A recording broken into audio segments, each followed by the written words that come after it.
They handed me the Crystal Award with one hand and slipped the termination letter into my other. That moment, bathed in stage lights and artificial applause, didn't come out of nowhere. It was choreographed, precise, and if I'd paid attention sooner, I might have seen it coming. But the thing about betrayal is, it rarely shouts. It whispers. 3 weeks earlier, I was alone in the corridor outside the executive conference room. I'd arrived 10 minutes early for a strategic planning session and decided to wait. I didn't mean to overhear anything. I didn't want to, but the door hadn't shut all the way. Inside, I recognized the voices instantly. Malcolm Reed, our silver-tongued COO, and Vivian Cross, our new head of people operations. Vivian used to be a friend, or so I thought, years ago. I'd helped her transition from a mid-level recruiter to a trusted voice in upper management. I taught her how to read a boardroom, how to lead with both facts and intuition. Now. Her voice was low, calculated. She thinks just because she closed Solvanta, she can rewrite how this company works? Malcolm's chuckle followed, sharp like broken glass. She's a brilliant implementer, but leaders, they make people feel safe. Isabella makes people nervous, Vivian added. We have a brand to protect. We can't build it around someone like her. Silence. Then, we'll give her the award. Let her have her night, and then we move forward, cleanly. I didn't breathe. I didn't blink. I just stood there, frozen outside the door like a ghost haunting her own house. At that moment, something shifted. I'd always known corporate politics were real. I'd just never expected them to be carved so precisely into the space behind my back, inside that room. They were cutting me out of the story I'd written. Back at my desk, I stared at the floor-to-ceiling windows of Alixis Global's 33rd floor. The city looked small from here, manageable, contained, like it could fit into my hand. I'd poured 11 years into this company. I'd watched it rise and fall and nearly drown, and when it mattered most, I'd built the platform that brought it back to life. The deal with Solvanta hadn't been luck. It was strategy, sweat, and sleepless nights, but none of that mattered. Apparently, not to them. I didn't cry. I didn't storm into that room. I sat still, and in that stillness, a quiet knowing crept in. They were going to cut me out, and if that was their plan, I needed a better one. Hope is a dangerous thing in corporate life. It doesn't shout. It hums, quietly, insistently, beneath the buzz of fluorescent lights and calendar alerts. After what I overheard outside that boardroom, I should have packed up and walked, but I didn't, because the very next day, Solvanta called. We're in, the voice on the other end said. It was Morgan Levant, their chief innovation officer. We've reviewed the proposal, $800 million over 5 years, energy analytics, infrastructure modernization, carbon offset tracking, the whole suite. My heart skipped. She continued, but there's one condition, you lead it. Isabella, personally. I froze. You mean as in, oversee the team? No. We want you. The deal's tied to your leadership. If you're not steering, we're not signing. It wasn't just a win. It was validation. Everything I'd poured into that platform, the late nights rewriting architecture, the client research, the on-site simulations, had been recognized, not by my own company, but by a global client with more leverage than any internal title ever could give me. When I relayed the news to Malcolm and Vivian in the executive update, I expected at least restrained celebration. A nod, a clap, a handshake. Instead, Malcolm just blinked slowly and said, "That's unexpected," Vivian added. "It's not typical for clients to dictate internal project management." "No," I said, my voice steady. "But this isn't a typical deal. This saves us. This rebuilds our position in the market overnight." They both looked at the folder in my hands like it might explode. I'll need full access to the project pipeline and a dedicated DevOps team. I continued. We're going to implement in phases, but the system needs to be scalable from day one. Solvanta expects quarterly deliverables, and we're not going to disappoint. Malcolm nodded faintly. We'll get legal to draft it. Congrats. But as I left the room, I could feel it again. That hum, not of hope, this time, but of something colder, quieter, like ice forming just beneath the surface. Still, I kept going. I met with Solvanta's integration leads the next morning. We aligned tech stacks, drafted implementation protocols, and mapped a timeline. Every moving part clicked into place. Every detail reinforced the same truth. I'd done it. I'd brought us back from the edge. Elixis had been weeks from gutting whole departments. Now we were talking about growth, rehiring, expansion. The internal team, especially engineering, was buzzing. Emails came in with subject lines like, "Let's build something that lasts," and, "Finally, a real project." People were energized in a way I hadn't seen in years. For a moment, I forgot the whisper behind the door. I forgot the way Vivian had avoided eye contact during my presentation. I forgot how Malcolm had skipped the last sprint review. I thought this win would change things, but some people don't celebrate your success. They see it as a threat. They don't lean in, they lean away. And in that silence, beneath the surface of hope, something was still shifting. Hope only lasts so long before instinct takes over. After 11 years in corporate innovation, you learn the signs, shifts in tone, offhand comments in meetings, being excluded from email threads you should have seen. Most people ignore them until it's too late. I don't ignore signs. So the moment Solvanta confirmed the $800 million contract, with me as their non-negotiable project lead, I stopped celebrating and started building. Not out of paranoia, out of pattern recognition. I knew Malcolm and Vivian wouldn't let it stand.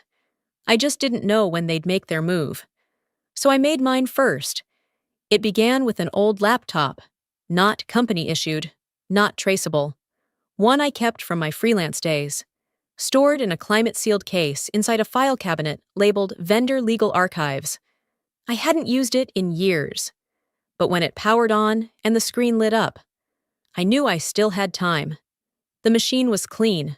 No Elixis software, no IT surveillance tools. I rerouted the network through a private VPN I'd maintained on the side for years, encrypted everything through a double-layered AES key, and got to work. I wasn't cloning the platform I built for Elixis. I was reimagining it. Everything they claimed as theirs had been constructed using internal tools and processes. This version, it used only my own codebase, personal assets, and open-source libraries with clear, independent licensing. Nothing touched the Elixis ecosystem. Every late-night brainstorm I'd kept in my private Git folder, every discarded prototype, every functional diagram I wasn't allowed to submit because it was too advanced. I brought it all together in what would become the clean, proprietary foundation for my alternative system. I named it Project Aegis. In mythology, Aegis was a shield, not a sword, and that's exactly what this was: protection, not aggression. It wasn't designed to attack Elixis. It was built to protect me from them. Aegis wasn't just a mirrored version of the analytics engine. It was smarter, faster, and hidden deep inside was something more: a silent audit system. Every file accessed, every unauthorized login attempt, every download performed by someone outside the implementation team, Aegis would log it: time, location, username, and intent tags based on file type and behavior patterns. By the end of the first week, I had 14 entries. By the second, 47. Most of them were Vivian. At first, she only pulled progress reports. Then she started downloading raw usage data and model performance charts. Charts I hadn't sent to her. They were preparing for something. I didn't know what. But Aegis was watching. Meanwhile, I kept the Elixis version running, stable, predictable, clean, on the surface. Everything looked the same: the client dashboard, internal analytics, weekly deliverables, all smooth. But below the surface, divergence, subtle, deliberate separation, a system built not to last for them, but to pivot for me. I rewrote the user management protocol. In my version, admin rights couldn't be transferred without biometric verification. I integrated a remote deactivation trigger that could wipe Alexis's copy if tampering was detected. And I added a core logic dependency that no one would notice until they tried to run it without me. Control isn't just holding power. It's preparing for the moment when someone tries to take it. So I kept working in silence. During meetings, I took notes. I smiled at Malcolm's fake compliments. I let Vivian offer project management suggestions she knew I'd never implement. They thought I was playing the loyal engineer. But the truth? They were walking on glass floors I had designed, and when they cracked, I would already be standing on solid ground. It happened in a room I used to own. The 10th floor strategy conference room had once been my stage. I'd paced in front of that glassboard pitching machine learning models, road mapping platform deployments, and defending budgets that didn't exist yet, but that I made real. Now, I sat in the far corner, 3 chairs down from the whiteboard, behind 2 layers of VPs who didn't know what I did, but who suddenly had plenty of opinions about it. Malcolm called it a high-level visioning session. He insisted it was about mapping Alexis's future after the Solvanta deal, said he wanted collaboration across verticals, a phrase he always used when he didn't want pushback, just polite nods. I shouldn't have been surprised when he didn't invite me to the pre-meeting dinner the night before, or when I found out there was a deck I hadn't seen until I sat down that morning. Still, I believed, stupidly, maybe, that what I had built would speak louder than my absence in the email chain. I was wrong. The meeting began with projections. Revenue up 38% quarter over quarter. Malcolm praised the whole team's effort in securing Solvanta, even though the client had named me explicitly in their contract as the reason they signed. Vivian, sitting to his right, gave a clipped smile. She hadn't looked me in the eye since the ceremony invite went out. They clicked through bullet points about system scalability, post-contract integration, and hiring targets. I waited for the slide with my framework. I waited to be asked to speak. Instead, Malcolm turned to a chart that misrepresented the rollout timeline completely. This assumes we're live by Q2, which may require an adjusted sprint schedule, he said. We'll need tighter cycles, possibly more engineering support. I raised my hand slightly. Actually, the current model already accounts for that. The load balancing layer in the architecture allows... Malcolm held up a finger. Just a sec. I froze. He turned to the man sitting 2 seats down, someone from finance who hadn't touched a line of code in his life. Jacob, your team ran those budget analyses, right? Yeah, Jacob replied. We assumed engineering would take lead on most of the technical debt. I tried again. With respect, the engineering model was built as an implementation tool, not a strategy driver. That's why Solvanta insisted on solution oversight. Vivian cut in smoothly, smiling at the group. That's true.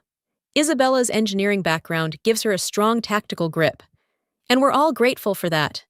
But this meeting's more about strategic vision, brand positioning, long-term leadership. Engineering background. She said it like it was a limitation, like I was the wrench in the toolbox, useful, but not suited for the boardroom, like I hadn't just architected the very thing that saved their quarterly earnings. No one blinked. No one spoke. The conversation moved on. For the rest of the hour, I didn't say a word. I sat, took notes, nodded where appropriate, but inside, something splintered. It wasn't just the words. It was the way the room shifted when I spoke, like it recoiled slightly, like my presence had become inconvenient. Not because I'd failed, but because I had succeeded too much. Success had made me a liability. After the meeting, Vivian caught up with me by the elevator. Voice sweet as ever. You know Malcolm's just trying to manage the politics around the board. Don't take it personally. I didn't answer, because the truth was, it was personal. It always had been. This wasn't about miscommunication. This was deliberate erasure, a slow, public unseating, a reminder that no matter how valuable I was to the company, I wasn't leadership material in their eyes. I had stepped out of place by being necessary, and now, they were putting me back where they thought I belonged. The glass ceiling wasn't a metaphor in that moment. It was a polished, transparent surface I could see through, watching them all maneuver above me. And the worst part? They wanted me to stay silent and grateful for the view. The office cafe used to be my safe place. It wasn't much, just a modest corner space with cracked tile and overworked baristas.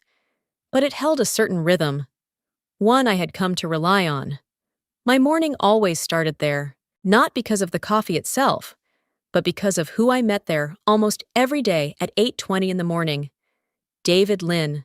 David had been my closest ally for years. We started at Elixis only weeks apart, back when the company was still lean, scrappy, and full of ideas. While I built systems, he built bridges between product, sales, and people.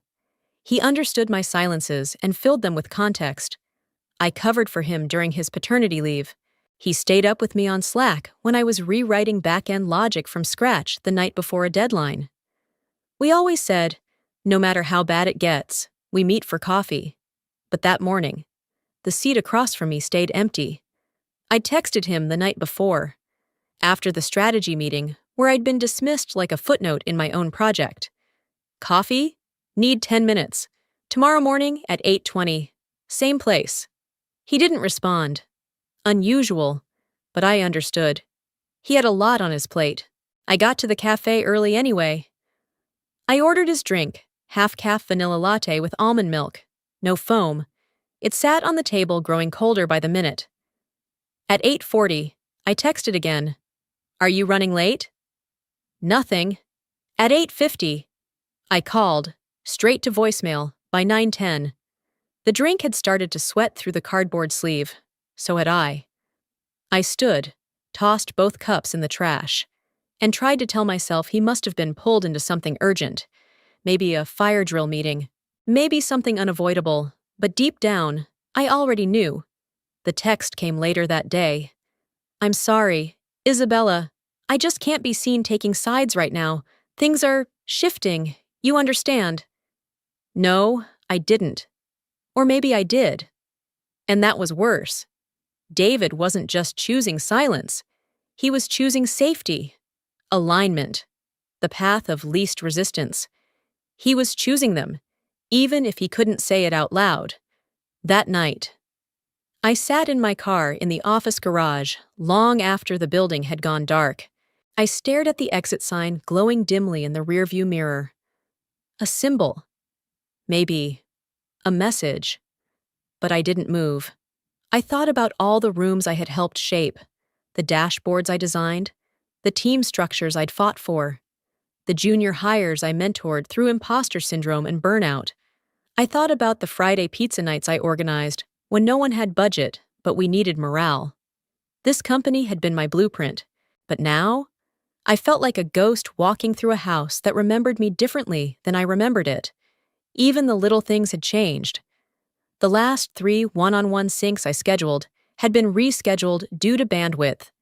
The client-side meetings with Sylvanta had been reassigned for transparency, and the last company-wide newsletter, the one that listed internal recognitions, my name wasn't there, but Vivian's was, along with a congratulatory note for collaborative leadership during platform expansion.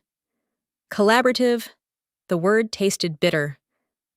That week, I realized I wasn't being sidelined. I was being erased, quietly, efficiently, as if someone was running a cleanup script in the background of a machine I had built. And the worst part? People I trusted were watching it happen and doing nothing. David's absence hit harder than any formal memo or policy shift. It was personal. It was proof that even the strongest connections can be severed by fear. I walked back into the office the next day and passed him in the hallway. He nodded. I nodded back. Neither of us said a word. That's when I understood. I was no longer one of them. I was on my own. And from that moment forward, I started acting like it. Betrayal doesn't always announce itself. Sometimes. It lands silently, neatly formatted and politely worded, at the bottom of your inbox. It was a Tuesday afternoon, quiet except for the faint hum of fluorescent lights and the rhythmic tapping of keys around me. I'd just wrapped up a technical walkthrough with Solvanta's data science team. Their VP had ended the call with, "We're in good hands. Isabella, honestly, you've raised the bar for all our vendors." I smiled, muted the call, and leaned back for a breath I thought I'd earned. That's when I saw it. Subject line, Final NDA plus Transition Plan. Attachment is Marshall Offboarding 2025. D1.pdf at first. I thought it was a mistake. I hadn't submitted any resignation paperwork. I wasn't offboarding anyone. And it came to my personal inbox, not the company address.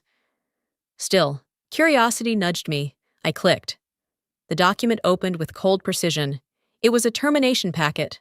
Addressed to me, signed, final, stamped with a date, 4 days before the company's award ceremony. The same one where I had stood on stage, holding a trophy, smiling like I had a future here. The first line read, "Thank you for your contributions. Elixis Global has decided to move in a new direction." My pulse slowed, not quickened, slowed, like my body didn't want to believe what it was seeing. I scrolled. A standard non-disparagement clause, a handover checklist, a polite suggestion that I remain cooperative and constructive in the transition period. Severance offer, 2 months' pay. Nothing extraordinary, nothing personal, except for one thing. Drafted by Vivian Cross, reviewed and approved. Malcolm Reed, my hand tightened around the mouse. A quiet heat flushed up my neck. Vivian. She wasn't just complicit. She wrote it. I stared at her name in that footer for a long time, like I could burn it off the page just by looking. This wasn't an end-of-quarter adjustment or a legal formality. This had been planned, executed, and hidden. And while I'd been building the most important platform of my career, while I'd been saving their company, they'd already processed my exit. Worse, they'd dressed it up with an award and applause, like that would soften the blade. I walked out of my office and made my way to HR, not to confront anyone, at least not yet. I needed clarity. I needed to know if this was official or some administrative error. A voice called after me. "Isabella!" I turned. It was Kara, a junior HR associate. She looked pale, rattled. She held a folder in one hand and a clipboard in the other. "I'm so sorry," she blurted. "I was uploading the Q3 offboarding packages to the archive, and I think I emailed yours by mistake. I didn't realize it hadn't gone out officially." My heart thudded once. Quiet. Final. "So it's real." She winced. It was supposed to be confidential. Vivian asked me to keep it internal until after the rollout plan. I didn't mean to. "It's fine," I said, though nothing felt fine. "Thank you for being honest." Kara looked like she might cry, but I didn't comfort her. Not because I was angry at her, but because I couldn't afford to waste my strength on someone else's guilt. I walked slowly back to my office, closed the door, sat down, reopened the file. Every line screamed quiet betrayal, not rage, not dramatic declarations, just erasure, sealed in legal language and company tone. And they thought I'd accept it. They thought I'd smile and nod and exit gracefully while they kept the credit, while they repackaged my work, while they slid my name off every document and replaced it with someone safer. Vivian had shaken my hand the night I got the award, told me I was an inspiration to future leadership, and yet she'd signed my exit before that handshake ever happened. I didn't scream. I didn't throw anything. But a part of me went very, very still, because this wasn't just betrayal, it was strategy. And if they were going to play it like a game, then I'd play, too. Only I wouldn't be following their rules, I'd be rewriting them. I didn't call them out of anger. I called them because the numbers made sense. The morning after I read my own NDA, the world outside my window looked unchanged. Same skyline, same schedule, same polished corridor outside my office, where people still smiled and nodded as they passed, like they didn't know I'd already been cut from the cast. But something inside me had shifted. There's a kind of calm that settles over you when the war is already underway and you realize no one's coming to save you. That's when you stop pleading. You start preparing. I opened a spreadsheet, pulled up the data I'd archived, client growth trajectories, contract renewal patterns, trust metrics. The platform I'd built wasn't just a product. It was a bridge between clients and performance, between metrics and intuition, and it wasn't bound to Elixis unless I let it be.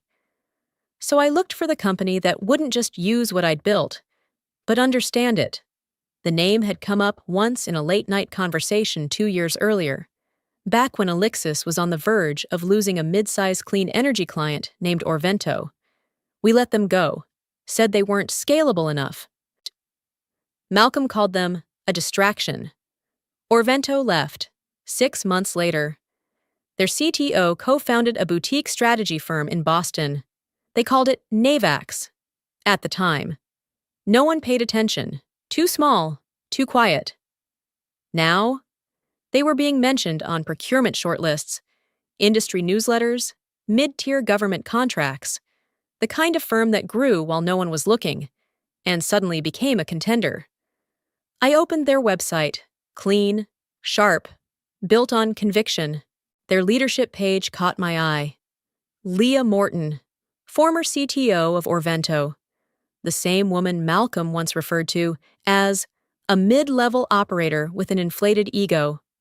Apparently, her ego had built a 22-person consultancy with clients in 3 countries. I stared at her face for a moment. Familiar, distant, unexpectedly steadying. Then I clicked contact. I didn't go through their form. I bypassed the admin email and called the direct line listed at the bottom of the press section. I wasn't in the mood to wait. 3 rings. Then, Leah speaking. Her voice was exactly as I remembered, measured, professional, with an undercurrent of, "Don't waste my time." "It's Isabella Marshall," I said. A pause. "Well, that's a name I didn't expect to hear again."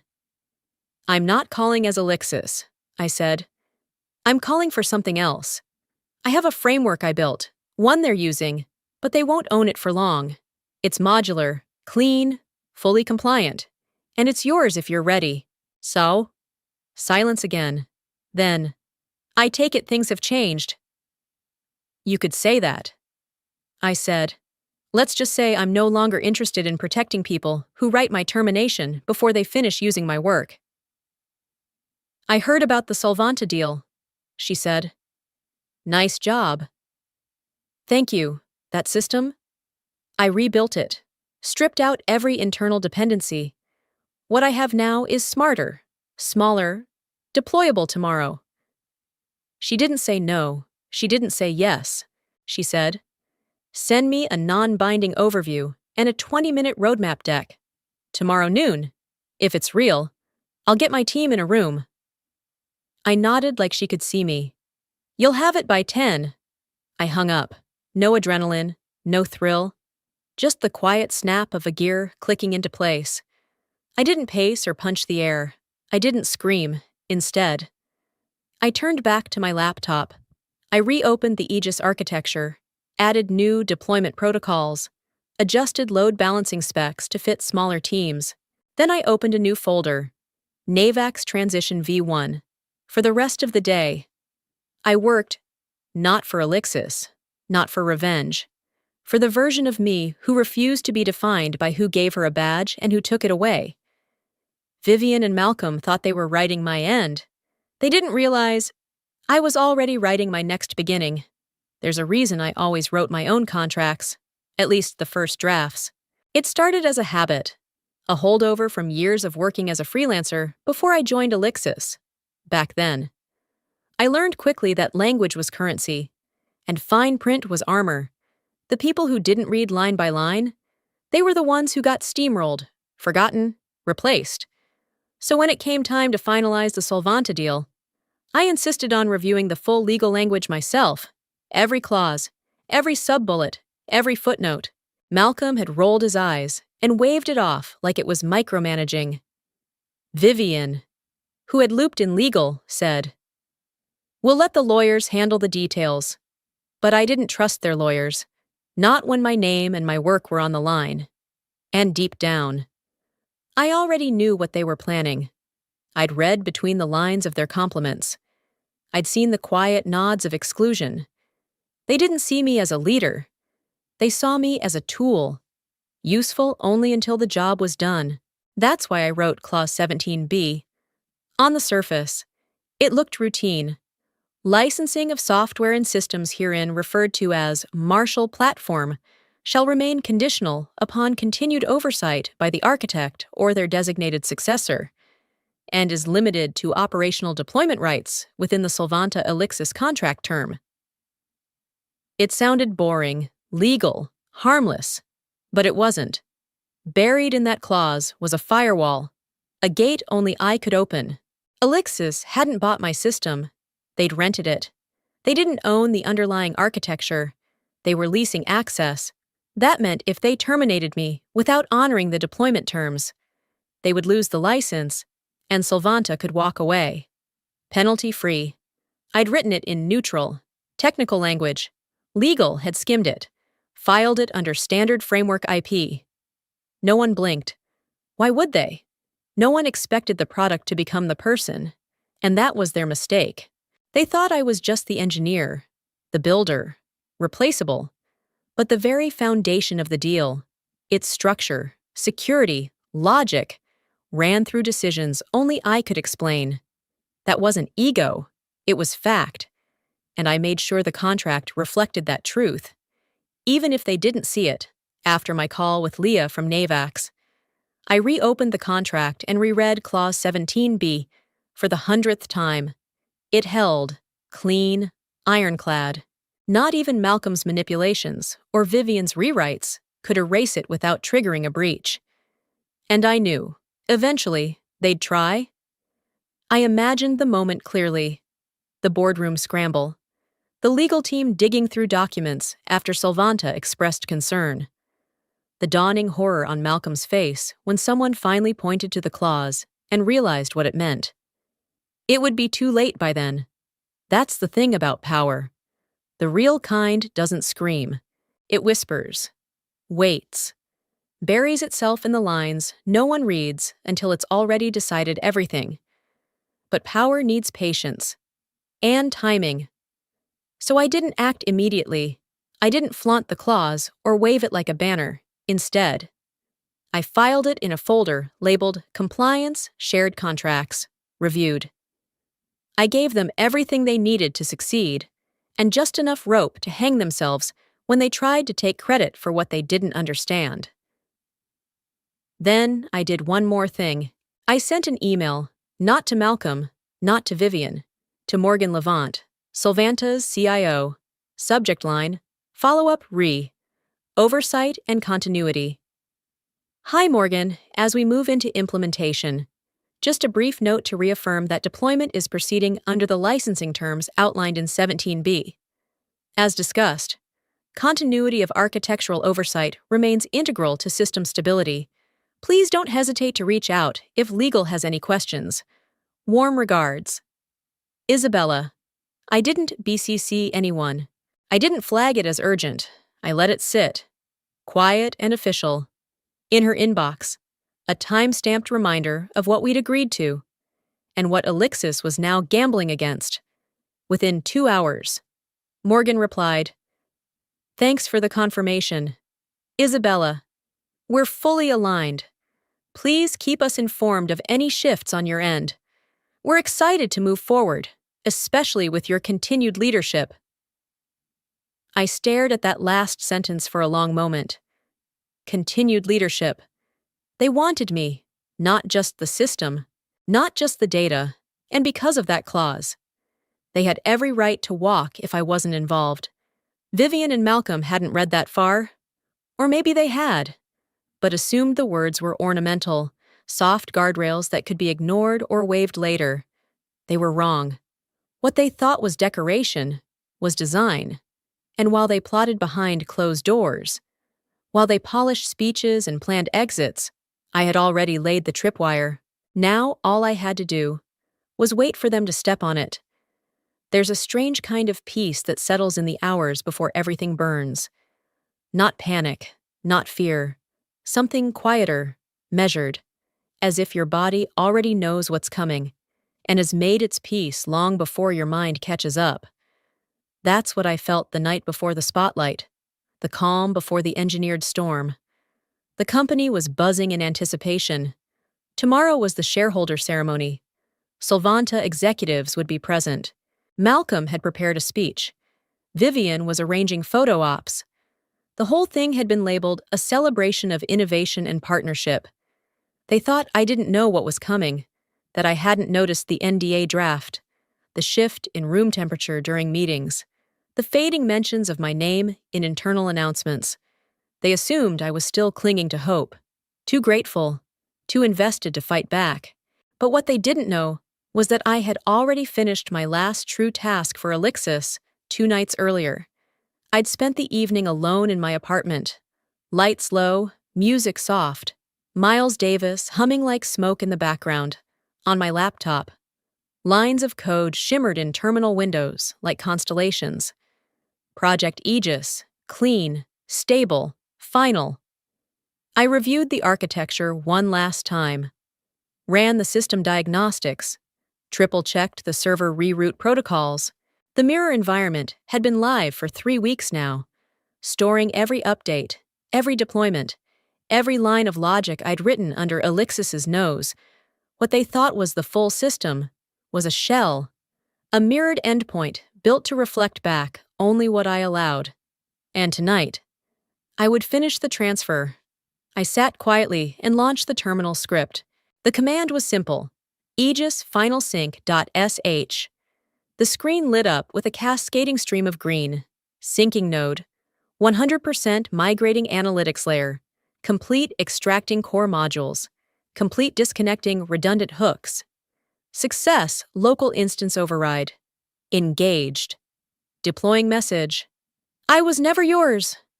The line blinked once, then disappeared. And just like that, Elixis's system was hollow. They wouldn't know. Not yet. The shell would still function for a while, accepting queries, generating dashboards, returning pre-programmed outputs, but without the core logic modules and live feedback layer. It would rot from the inside out within days.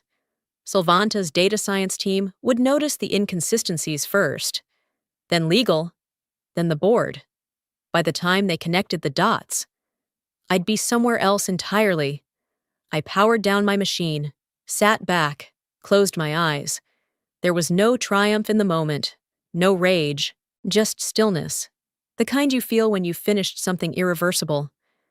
I thought I'd feel heavier, but instead I felt light, as if I'd been carrying a weight I hadn't noticed until it was finally set down. In the quiet, I thought about what had led me here. Not just Malcolm or Vivian, not just the politics or the betrayal, but the way the system treated builders like me, people who solve problems, who innovate, who create as tools, not minds, as means to an end, never as the end itself. I had been the architect of a billion-dollar turnaround. And still, they couldn't say my name in the same breath as leadership, so now, I'd give them exactly what they wanted, a future without me. Only they didn't realize that future would arrive hollow, silent, and ready to collapse. At 11:04 in the evening, I poured a glass of wine, sat on my balcony, and looked out over the city. The skyline blinked with life. A circuit board of windows and motion. Somewhere in that city, Leah Morton was reading my integration roadmap. already lining up infrastructure. Morgan from Solvanta would soon notice the subtle delay in Alexis's system and wonder why. And in a few short days, it would all unravel, with perfect precision. The storm was already coming. And I was calm, because unlike them, I wasn't afraid of starting over. I'd done it before, I'd do it again. But this time, I wouldn't be building something for someone else. This time, the system would be mine. From the outside, it looked like triumph. The ballroom at the Hyatt downtown had been transformed for the occasion.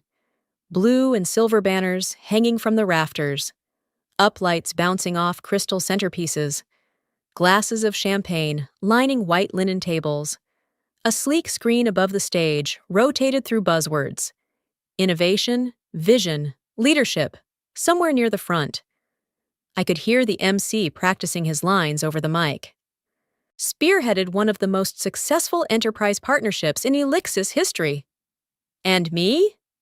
I stood backstage, a small wireless mic already clipped to my collar, hands clasped loosely in front of me. Expression calm, polished, like every other executive being honored tonight.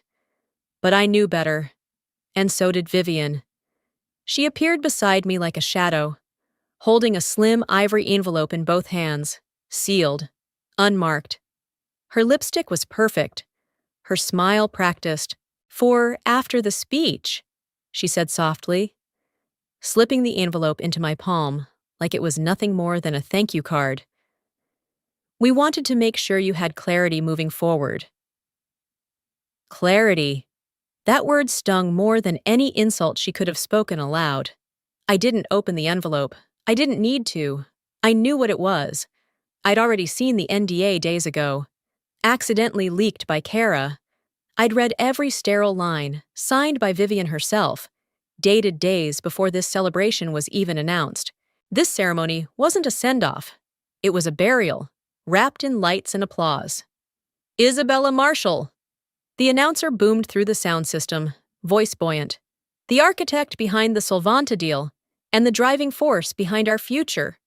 Applause rose like a wave, loud and immediate.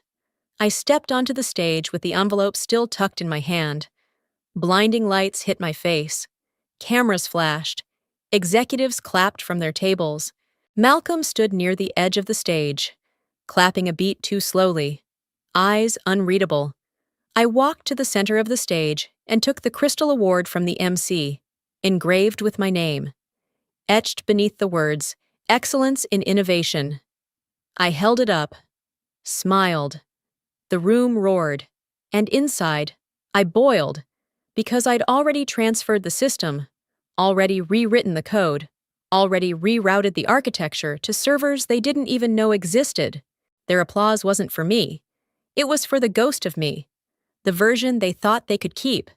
The MC leaned toward me, whispering, "Quick speech?" I nodded. "Thank you," I began. "Thank you for this recognition, for the opportunity to do work that matters." When we started the Solvanta negotiations, many believed it was a long shot. But we saw something bigger. We saw potential, under the surface, behind the noise. I scanned the room as I spoke, voice clear, steady. And I'm proud to say we didn't just close a deal. We built a future, one rooted in accountability, resilience, and clarity. I glanced, briefly, at Vivian. Her expression didn't flicker. I continued. Innovation isn't just invention. It's foresight. It's knowing when to push forward and when to let go. I let the last sentence hang, then gave a subtle smile and stepped away from the mic. The applause returned, thunderous and hollow, all at once, backstage. I didn't wait for congratulations. I walked through the corridor, lined with floral arrangements and corporate signage. Vivian caught up with me by the service elevator, her voice still syrupy. "You handled that beautifully." "I know," I said flatly. She looked down at the envelope still in my hand. "I trust everything's clear now." "Crystal," I replied, holding up the award in my other hand. She didn't laugh, and neither did I.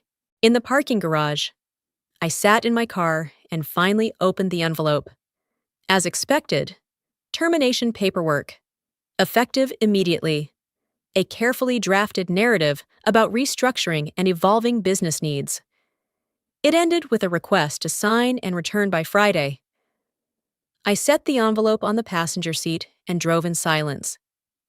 That night, I placed the award on the kitchen counter. It caught the light in soft angles. Beautiful. Empty. Like everything they'd promised. I opened my laptop, logged into the Aegis interface, and checked the logs.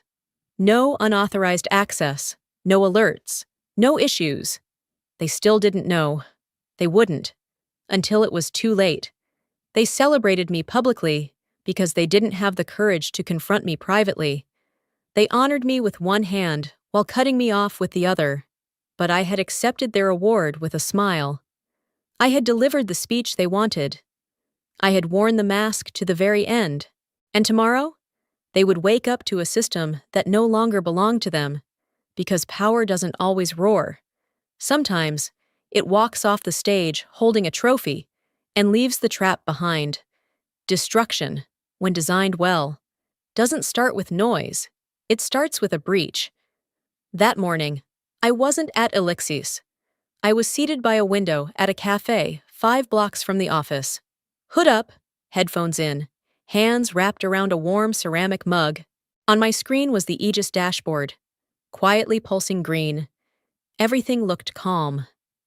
And then, at 10:07 in the morning, it began. Trigger detected. Protocol echelon initialized. They'd finally tried it. The breach came from Elixis's main data server. Someone had attempted to duplicate the analytics framework, my framework, likely under pressure from investors. Someone in leadership gave the green light to bypass me entirely. They were going to copy the platform, rebrand it, and erase my footprint, but they didn't know what I'd left behind. Project Aegis wasn't just a mirror system, it was a self-protecting entity, coded with tripwires, access logs, and consequences. One specific script, labeled harmlessly as Aegis Final Sync.sh, wasn't a sync command at all. It was the detonation, the moment they ran it. Aegis activated its final protocol. Every instance of unauthorized access, every login attempt from masked credentials, every clause they'd violated from the contract, including the overlooked Clause 17b, was gathered into an encrypted report. Then, with perfect calm, Aegis sent the package to 3 destinations: SEC's Whistleblower Division, Solvanta's Legal Department, a senior tech editor at Future Ledger. No password, no warning, just truth. By 11:45, my phone vibrated. A text from a former engineering colleague. Short and shaky. Solvanta just walked. They're terminating. The board is imploding. I stared at the screen. I should have felt adrenaline, maybe triumph. But instead, I felt peace. This was never revenge. It was release. At 1:20. Solvanta posted an official statement. Due to confirmed licensing violations and integrity concerns, Solvanta is withdrawing from all current agreements with Elixis Global. The news hit markets like a hammer. By 3:30, Elixis stock had dropped 39%. By 4, internal emails began leaking, Slack threads, legal transcripts, even Malcolm's partial resignation draft.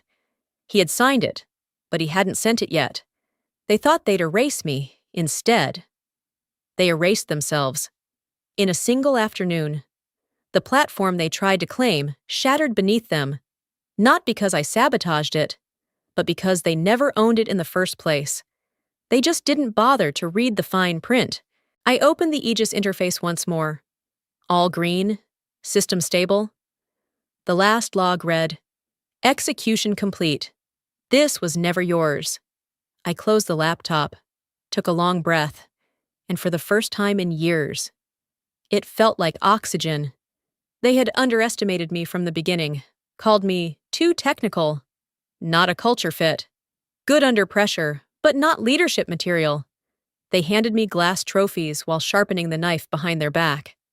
So, I let them, and when they struck, I was ready. What Elixis didn't understand, what they still wouldn't, was that real power never begs for credit. It doesn't shout in meetings, it doesn't need to be liked, it just moves. Silently, strategically, and when the time is right, it detonates. When the ashes settled. What remained wasn't silence, it was clarity. 3 days after Elixis collapsed under the weight of its own deceit, the industry woke up to a different kind of headline. This time, it wasn't about lawsuits or stock crashes, it was about a new player. Navax launches breakthrough analytics platform, developed by Isabella M. There it was. My name, on the front page of Tech Pulse Weekly, across LinkedIn feeds, quoted by C-level execs who had once ghosted my emails. No more vague labels like solution architect or behind-the-scenes visionary. No more anonymity while others stood on my code. It was public, it was permanent, it was mine. Navax didn't just adopt the system, I rebuilt it from the ground up with them. In just 6 weeks, we launched the updated Aegis Core Suite under the name Athena Insight. Faster, smarter, freer. We deployed with 2 new clients in energy, 1 in logistics, and we were already in talks with a government agency. No more backroom politics, no more whisper campaigns, just honest work, bold code, and a team that believed in what we were building. They didn't ask for permission to put my name on it. They just said, "You earned this." And for the first time in my career, I agreed. Late that same day, my phone buzzed. Unknown number, voicemail only, Vivian.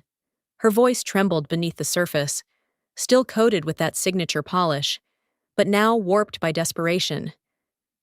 Isabella, I know a lot's happened. I think we owe it to ourselves to talk. Privately, just us. There are things you don't understand. I listened to it once, then again. And then I typed a message. Simple, deliberate, honest. I taught you loyalty. You taught me war. No send button, no anger. Just saved it in my notes. A reminder of how far I'd come, because I didn't need her apology. I didn't need Malcolm's resignation either, which hit the news a week later, or the letter the Elixis board sent to employees, calling for healing and cultural renewal. That wasn't my war anymore. I had already walked away from the battlefield, and on the other side, I'd built something better. People still ask if I'm angry, if I wanted more blood. But the truth is, I didn't want destruction. I wanted dignity, ownership, recognition for the value I brought, not just in numbers, but in vision. And now? I have it.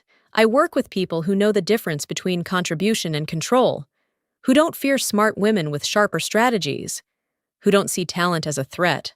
And every time I onboard a new partner, I tell them what I wish someone had told me. Your name belongs on the system you build. Protect it, stand behind it, and never let anyone trade it for convenience. Elixis taught me many things. But Navax? Navax let me become who I was always meant to be. This wasn't a comeback. It was a declaration. Sometimes the strongest move you can make is walking away and building your own empire. If this story resonated with you, if you've ever been overlooked, underestimated, or erased, know that you're not alone. Drop a comment below, share your story, and don't forget to subscribe. We're building something powerful here, one truth at a time, and your voice matters.